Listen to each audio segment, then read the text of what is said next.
Hello everyone, I am Anirudh Kumar Shukla and welcome to my YouTube channel IQ Study. Guys, today we are going to discuss about epimers and some more important topic which are related to biomolecules. Okay guys, without wasting time, let's start. So firstly we are going to discuss about epimer. Okay guys, जैसा कि मैंने आपको बताया कि आज मैं आप लोगों के लिए गाइज मैं एक नया चैप्टर, जैसे कि जो चैप्टर अभी हम लोग डिस्कस कर रहे थे बायोमॉलिक्यूल, लेकिन उसी चैप्टर से कुछ नए टॉपिक हैं जो आपके लिए मैंने ढूंढ के लाया है।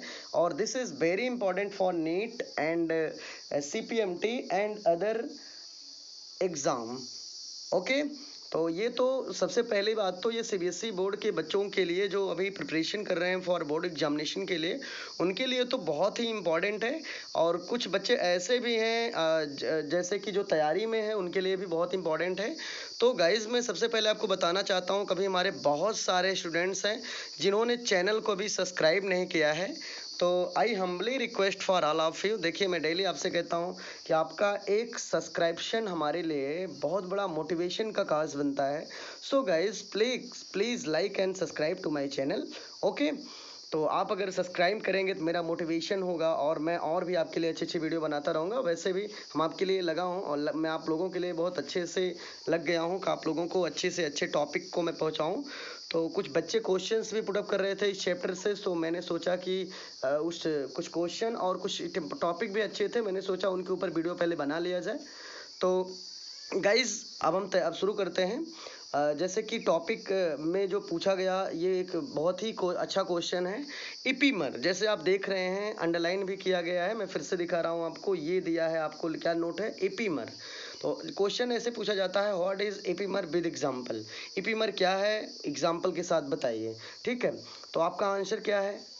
Then you can say about epimer, those stereoisomers which are differing in its configuration at only one chiral carbon atoms are called as epimers.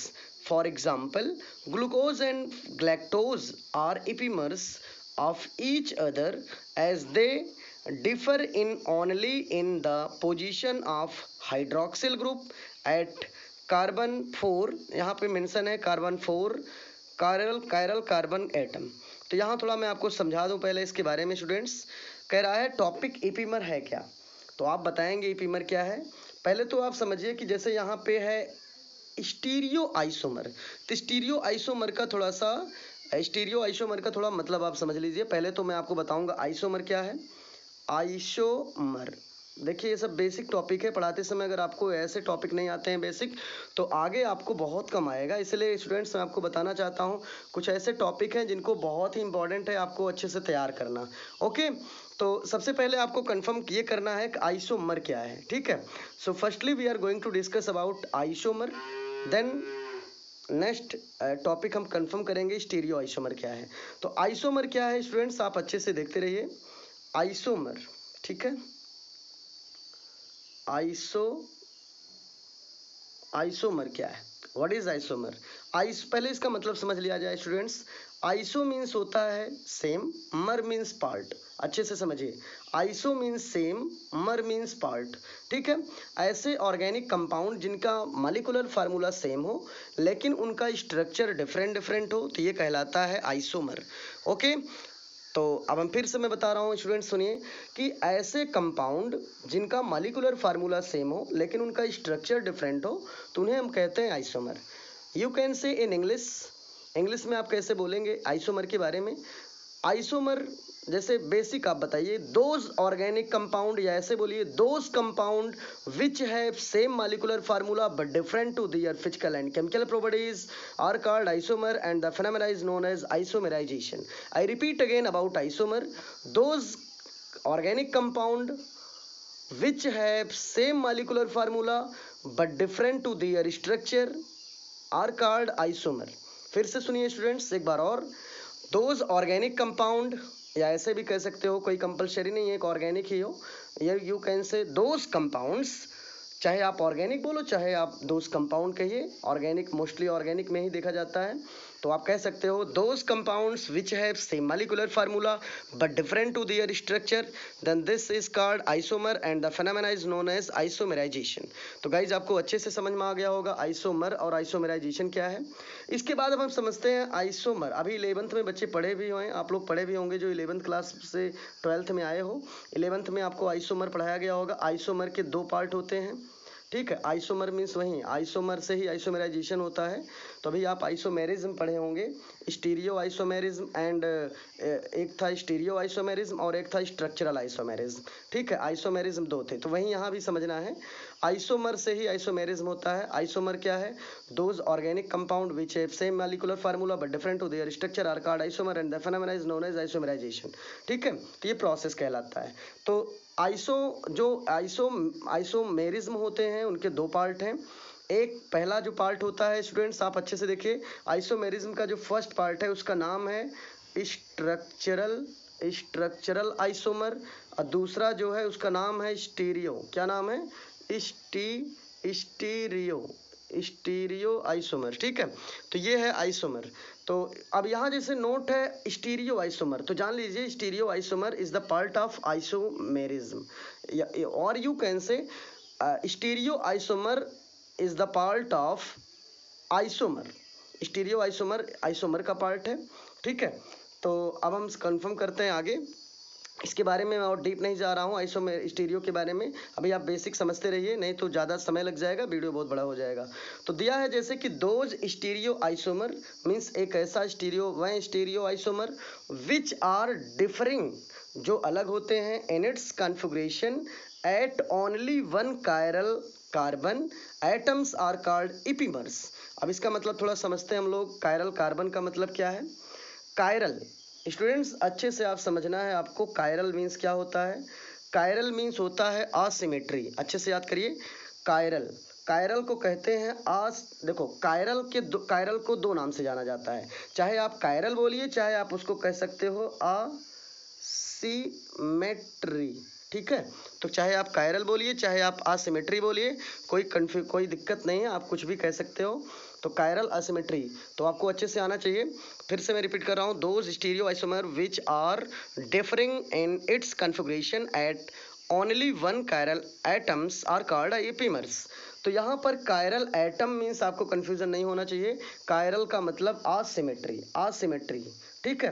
तो असिमेट्री आपको आ गया होगा। अब इसका मतलब मैं और समझा दे रहा हूँ असिमेट्री का मतलब क्या होता है। जैसे स्टूडेंट्स आप सपोज करिए कार्बन है, तो कार्बन की कितनी वैलेंसी होती है? कार्बन की टेट्रा वैलेंसी होती है, आपको मालूम है। इसका मतलब कार्बन किसी से 4 साइड से अटैच होता है, ठीक है। यदि कार्बन की टेट्रा वैलेंसी डिफरेंट ग्रुप से लग जाए, डिफरेंट ABCD, सपोज करिए कार्बन के चारों साइड में कार्बन की tetra valency, tetra means 4 side, carbon की 4 साइड, ये जो चारों साइड आपको दिख रही है कार्बन की, ये ABCD, सपोज करिए बीच में कार्बन है, कार्बन के चारों साइड में कोई ग्रुप लगा है और ये सभी ग्रुप आपस में डिफरेंट ग्रुप हैं, सेम ग्रुप नहीं है। तो इसी कंडीशन को कहते हैं कायरल कंडीशन। क्या बोलते हैं? कायरल। और इसी को एक नाम से और जानते हैं असिमेट्री। असिमेट्री मीन्स जो सिमेट्री की कंडीशन ना फॉलो करे, ठीक है। तो ये हुआ। अब आपको कंफ्यूजन नहीं होना चाहिए। फिर से देखिए, कार्बन है, कार्बन से सपोज करिए इधर हाइड्रोजन लगाओ, इधर फ्लोरीन लगा लो, इधर क्लोरीन लगा लो, इधर कोई CH3 ग्रुप लगा लो। तो देखिए कार्बन, ये बीच में कार्बन है, कार्बन के चारों साइड की जो ग्रुप लगे हैं सब डिफरेंट हैं। इसी कंडीशन को कहते हैं कायरल कंडीशन।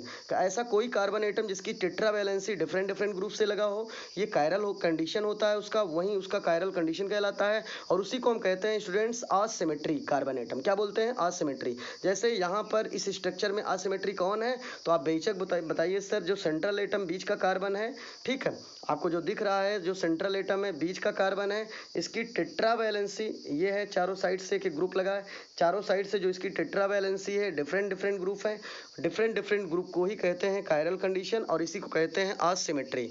ओके, अब आगे चला जाए, थोड़ा एग्जांपल देख लिया जाए। दिया है glucose and galactose. Glucose and galactose are epimer. Glucose and galactose epimer का ही एग्जाम्पल है, ठीक है। ये इपीमर ही होते हैं, ग्लूकोज और ग्लैक्टोज ये इपीमर होते हैं of each other. As they differ in only in the position of hydroxyl group, और कह रहा है केवल इनमें hydroxyl group at carbon number 4। कह रहा है कि कार्बन नंबर, जब हम स्ट्रक्चर बनाते हैं हेक्सागोनल, मैं थोड़ा आपको दिखा दे रहा हूँ बनाकर, देखिए कुछ ऐसे स्ट्रक्चर बनता है हावर्थ स्ट्रक्चर ग्लूकोज का। OH है, यहाँ पे H है, यहाँ पे H रहता है, यहाँ पे OH रहता है, यहाँ पे H है, यहाँ पे OH है, यहाँ पे H है, यहाँ सबसे ऊपर लगा है CH2OH, ठीक है, और इस साइड में H है, यहाँ OH है। तो ये है structure alpha D glucose, glucose का एक हावर्थ स्ट्रक्चर है। और ग्लैक्टोज जो होता है थोड़ा सा चेंज होगा। क्या चेंज होगा मैं आपको दिखा रहा हूँ। सेम स्ट्रक्चर होता है स्टूडेंट ग्लैक्टोज में, केवल ऊपर OH हो जाता है, नीचे H हो जाता है, ठीक है। आप फिर से देखिए अंतर क्या है, ऊपर OH हो जाता है, नीचे H हो जाता है। और यहाँ पर भी साइड में, अब कार्बन नंबर 4 कौन है, कैसे आप काउंटिंग करते हैं देख लीजिएगा। काउंटिंग ऐसे किया जाता है, काउंटिंग कार्बन नंबर 1 कैसे काउंटिंग करते हैं मैं फिर से दिखा रहा हूँ आपको स्टूडेंट्स। काउंटिंग की जाती है आफ्टर ऑक्सीजन, ऑक्सीजन के बाद, ऑक्सीजन यहाँ पर है तो ऑक्सीजन के जस्ट बाद carbon number 1, carbon number 2, carbon number 3, carbon number 4। Sorry फिर से मैं बना रहा हूँ, स्पीड में देखिएगा। ये हावर्थ स्ट्रक्चर है, अंदर में OH होता है, यहाँ पे H है, यहाँ पे H है, यहाँ पे OH है, ठीक है। थोड़ा सा कलर चेंज करके मैं दिखा रहा हूँ जिससे कन्फ्यूज़न ना हो। ऊपर H है, इधर OH है, अच्छा यहाँ पर भी ऊपर H है, इधर OH है, और यहाँ पर H है तो यहाँ पर है CH2OH। ये है ग्लूकोज का स्ट्रक्चर। लेकिन अगर ग्लैक्टोज का बनाना हो तो थोड़ा सा डिसिमिलर होगा। क्या डिसिमिलर होगा, सारा सेम होगा, केवल यहाँ पर देखिएगा, यहाँ ऊपर OH लग जाएगा, नीचे H लग जाएगा, और यहाँ चेंज होगा। अब इसमें नंबरिंग कैसे करते हैं, नंबरिंग देखिएगा अच्छे से।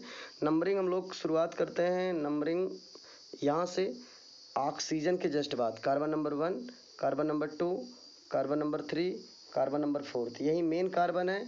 इसे वहीं जो अभी यहाँ पे नोट है आप देख रहे हैं C4 का मतलब यही है कार्बन नंबर 4, कार्बन नंबर 4 पर और इसके फ्रंट कार्बन नंबर 1 पर, ठीक है।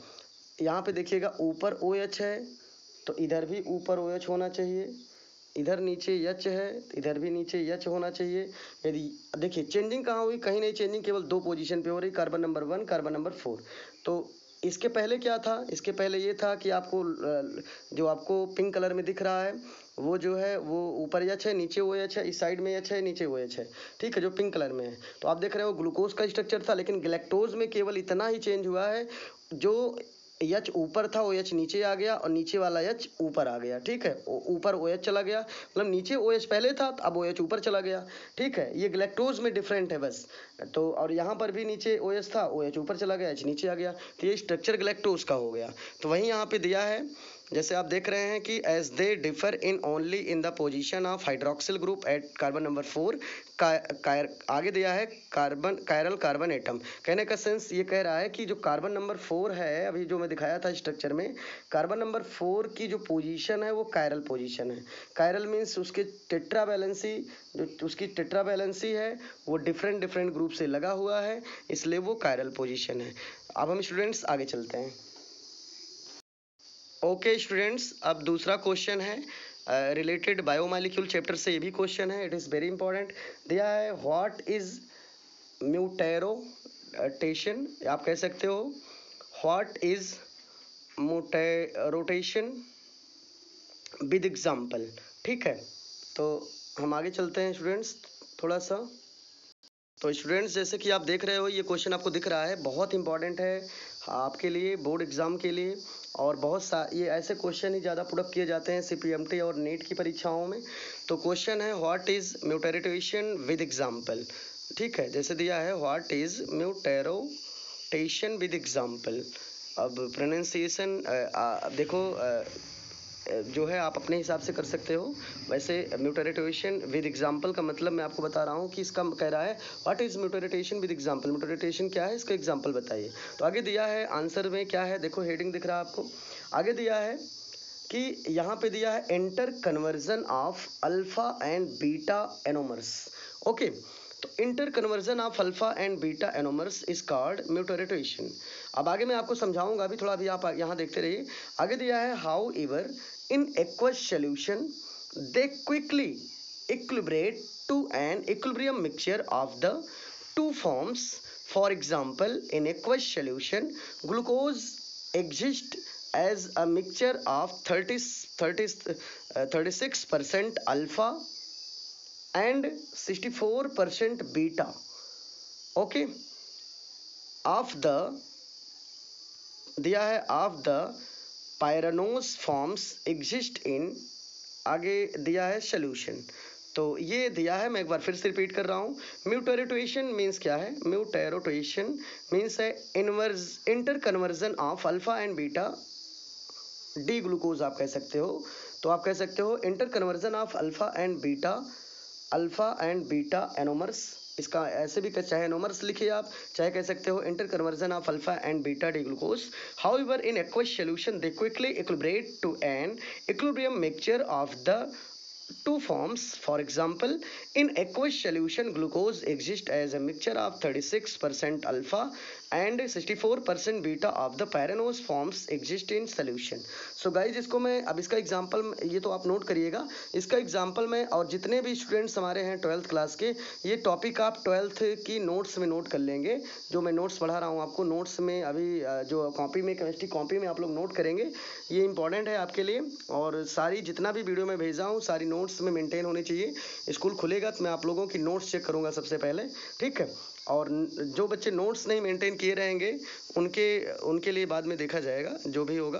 तो लेकिन आपसे रिक्वेस्ट है कि आप घर पे हो, लॉकडाउन है, घर पे हो, आपके पास रफ में नोट करो, ठीक है। अब तो लॉकडाउन खुल गया, आप लोग कॉपी मंगा सकते हो, आराम से बैठ के नोट्स नोट करिए, पढ़िए आराम से, ठीक है। गवर्नमेंट ने इतना आप बेटर जो है आप लोगों के लिए इतना बढ़िया पढ़ने की व्यवस्था की है, आप लोग बढ़िया आराम से पढ़िए, क्या दिक्कत है। हाँ, ओके। तो गाइज अब हम आगे चलते हैं, थोड़ा और भी इसके एग्जाम्पल अच्छे तरीके से आपको समझाना है, तो आगे हम लोग एग्जाम्पल देखते हैं कुछ और। ओके स्टूडेंट्स, कुछ यहाँ पे और भी इंपॉर्टेंट मैंने टर्म आपके लिए इसी म्यूटेरोटेशन से रिलेटेड ढूंढा है, देख लीजिएगा। दिया है mutarotation is the change in the optical rotation because of the change in the equilibrium between two anomers when the corresponding stereo centers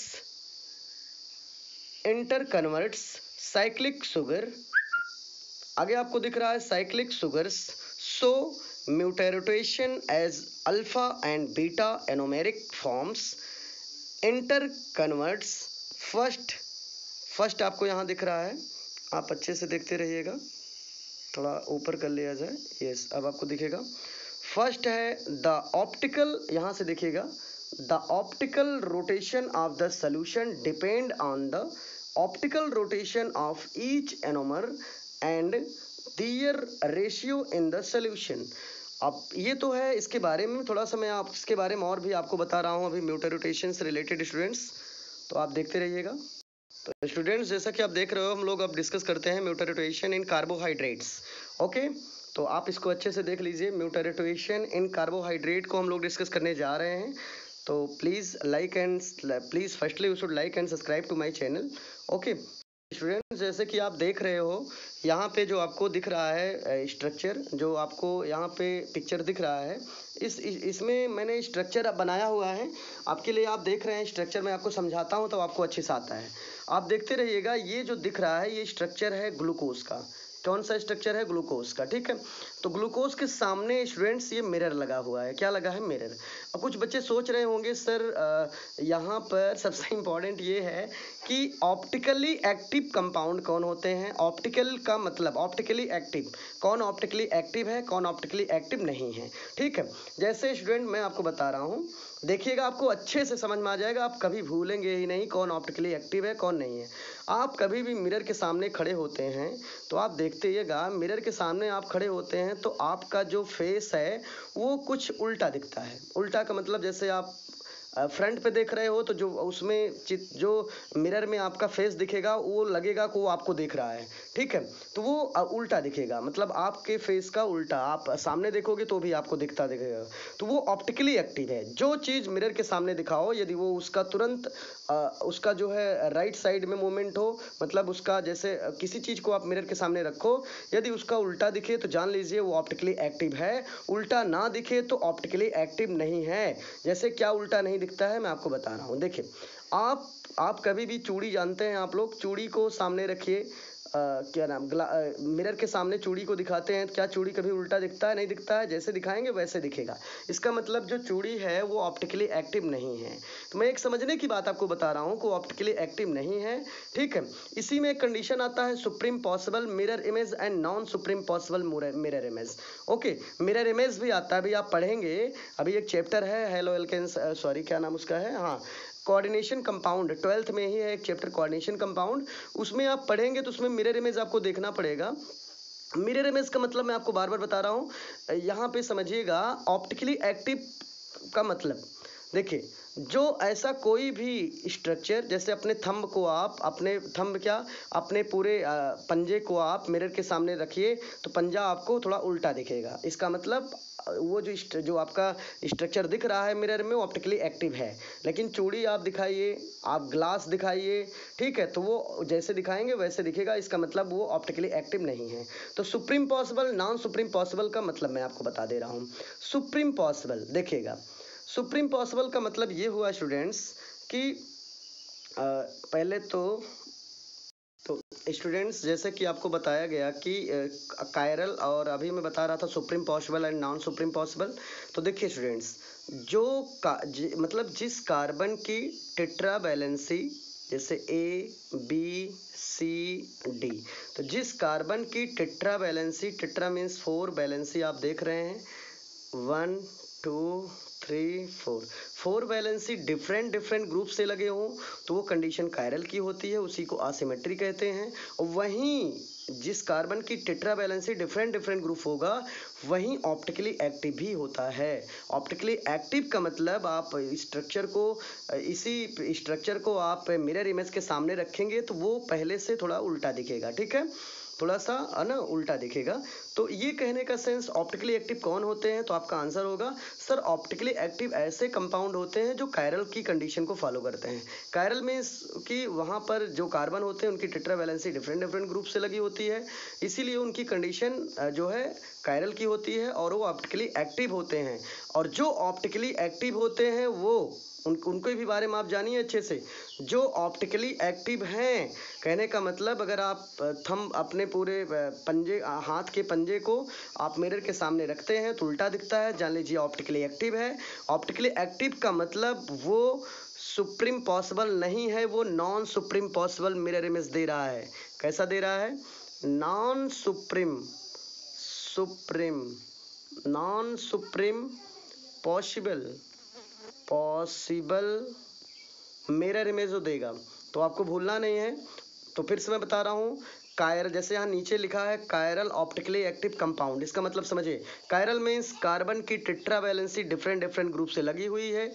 किसी भी कार्बन की जो टेट्रा वैलेंसी है वो डिफरेंट डिफरेंट ग्रुप से लगी है। जैसे ये बीच का कार्बन है, सपोज करिए एक से एक साइड में कोई ए ग्रुप है, कोई बी ग्रुप है, इधर कोई सी ग्रुप है, इधर कोई डी ग्रुप है, तो सब डिफरेंट डिफरेंट ग्रुप से हैं। तो ये कंडीशन कायरल की हो गई। और यहीं इसी को अगर मिरर के सामने आप रखते हो तो मिरर के सामने रखने पर ये हमेशा उल्टा दिखेगा। इसका मतलब ये ऑप्टिकली एक्टिव कंपाउंड होगा, इसी को ऑप्टिकली एक्टिव बोलेंगे और इसी को कहेंगे non superimposable mirror image. क्या बोलेंगे, भूलना नहीं है, कायरल को ही कहते हैं ऑप्टिकली एक्टिव। कायरल कंपाउंड आप मिरर के सामने रखेंगे तो ऑप्टिकली एक्टिव होगा, और उसी कायरल कंपाउंड जो ऑप्टिकली एक्टिव होगा उसे कहेंगे non superimposable mirror image. कहने का सेंस हुआ, ऐसा कोई भी कंपाउंड जो कायरल की कंडीशन को फॉलो करे इसके बाद मिरर के सामने रखेंगे तो ऑप्टिकली एक्टिव होगा और non superimposable mirror image show करेगा। तो आपको अब मैं बताने चल रहा हूँ, आगे देखिए स्ट्रक्चर में आप देख रहे हैं ये ग्लूकोज का स्ट्रक्चर है, इधर बीच में मिरर लगा है, ठीक है, मिरर लगा है। मिरर में देखिएगा ऊपर CHO है तो यहाँ भी भाई CHO रहेगा, तो वैसा रहेगा, नीचे CH2 है से भी ऐसा ही रहेगा। लेकिन अब यहाँ कंडीशन देखिएगा, यहाँ पर देखिएगा ये जितने स्टार लगे हैं कार्बन में, यहाँ पर और यहाँ पर जो कार्बन में स्टार लगे हैं, यहाँ देखते ना हमको आपको है, ठीक है। तो जहाँ जहाँ स्टार लगा वहीं आपको केयर करना है, ठीक है। स्टार वाले को देख लीजिए, ये मैं अंडरलाइन कर रहा हूँ, आपको दिख रहा होगा, थोड़ा सा मैं इसको हटाऊँ, अब कलर दिखाऊँ, ये अब आप देखिए थोड़ा सा, ये देखिएगा स्टार वाले को अलग ऐसे अंडरलाइन कर लो, स्टार वाले का अंडरलाइन कर ली। अब देखिएगा ये बीच में मिरर लगा है, बीच में क्या लगा है, मिरर लगा है बीच में, ठीक है। तो देखिए इस साइड में OH है, तो देखो मिरर के बाद ये OH इधर आ गया और H उस साइड में चला गया, और इधर एच है ना, तो मिरर के बाद देखिए एच इधर आ गया और ये ओ एच इधर है, तो ये आप देख रहे हैं ओ एच जो है आपको दिख रहा है लेफ्ट साइड में, एच राइट साइड में है, तो राइट साइड वाला लेफ्ट में आ गया, लेफ्ट वाला राइट में। तो यहाँ से कार्बन 1 से लेकर कार्बन नंबर देखिएगा 1 2 3 4 5 6, ठीक है।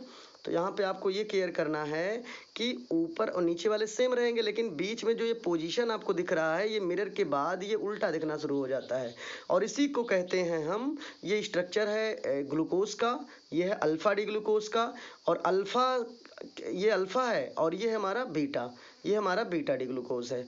तो जैसे भी बताया था, म्यूटेरोटेशन में क्या होता है कि सपोज करिए कि मैं आपको अभी समझा दे रहा हूँ, ये अल्फा डी ग्लूकोज है, सपोज करिए स्टूडेंट्स ये अल्फा डी ग्लूकोज हमारा, सपोज करिए 50% अल्फा डी ग्लूकोज है, ठीक है। और धीरे धीरे इसी 50% अल्फा डी ग्लूकोज में हम क्या मिलाते हैं, वाटर। जैसे मिलाएंगे वाटर तो इसका मीडियम हो जाएगा एक्वस। क्या मीडियम हो जाएगा, एक्वस। फिर से मैं आपको रिपीट करके समझा रहा हूँ, देखिए ये स्ट्रक्चर अल्फा डी ग्लूकोज का है, इस स्ट्रक्चर में हम मिला देते हैं वाटर जैसे मिलाएंगे तो इसका मीडियम एक्वस हो जाएगा, और ये धीरे धीरे कन्वर्ट शुरू हो जाएगा बीटा डी ग्लूकोज में, और बन के रेडी हो जाएगा बीटा डी ग्लूकोज। और बीटा डी ग्लूकोज जो बन के रेडी होगा वो 100% हो जाएगा, और ये 50% कन्वर्ट होकर धीरे धीरे बीटा में कन्वर्ट होगा, तो 20 का कंसंट्रेशन बढ़ता जाएगा।